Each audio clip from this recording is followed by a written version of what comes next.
Hey, salut à tous et bienvenue pour ce nouvel Anime Time. Aujourd'hui, 2:30 pour Goku Koku no Brynhildr. Super nom difficile à prononcer.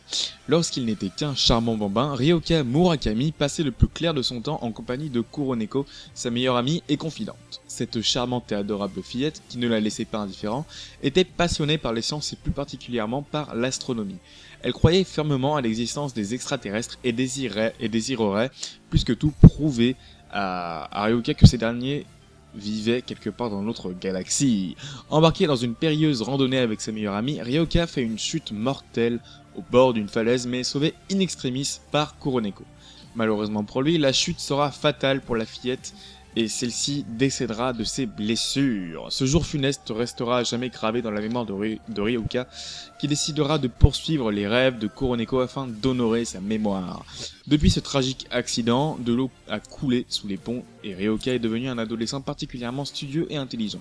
Il a intégré le club d'astronomie de son lycée afin de pouvoir contempler les cieux et ainsi guetter le moindre signal qui annoncerait la venue d'extraterrestres. Mais son quotidien bascule le jour où une étudiante étrangère est transférée dans sa classe. Cette dernière s'appelle Kuroneko et ressemble étrangement à Kuroneko. Intrigué par cette forte ressemblance physique, Ryoka s'intéressera fortement à cette mystérieuse étudiante. C'est d'ailleurs dans l'unique but de percer l'identité de Kuroneko qu'il décidera de s'immiscer dans sa vie, en tentant d'en apprendre davantage sur cette dernière. Ryoka découvrira son terrible secret, ce même secret bouleversera à jamais sa vie. Alors, Goku Koku no Brynhildr, je vais le mettre en 10 ans quand même car il y a un peu de sang. 13 épisodes de 25 minutes chacun, qui nous vient du Japon, diffusé en 2014 cette année.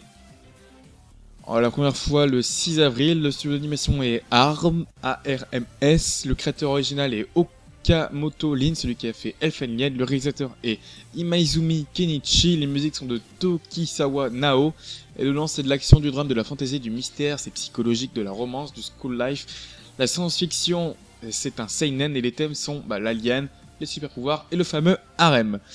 Un trailer est dans la description de la vidéo. Maintenant, je vais vous dire ce que j'en pense, ce que j'en ai pensé. J'ai vu plus d'un épisode et personnellement, j'ai bien aimé. Alors déjà, faut savoir que le créateur, c'est, comme je l'ai dit, Okamoto Lin, le même créateur que Elfen Lied. Et donc déjà, rien qu'en sachant ça, vu comment Elfen Lied a eu une certaine renommée qui était extrêmement bien à l'époque, et encore aujourd'hui, eh bien, on peut s'attendre qu'à du bon, ou en tout cas, pas du mauvais. Dans ce cas-là, on n'a pas du très très bon, mais on a quand même du bon. Ceux qui l'ont regardé l'ont trouvé assez bon. La note tourne autour de 7-8 sur 10, donc c'est quand même potable. C'est sûr que c'est pas un 9,50 sur 10, mais c'est déjà pas mal. Alors, faut savoir qu'il y a des scènes assez gore dans l'animé, la mort est très présente, on joue souvent avec la vie. C'est très facile de jouer avec la vie.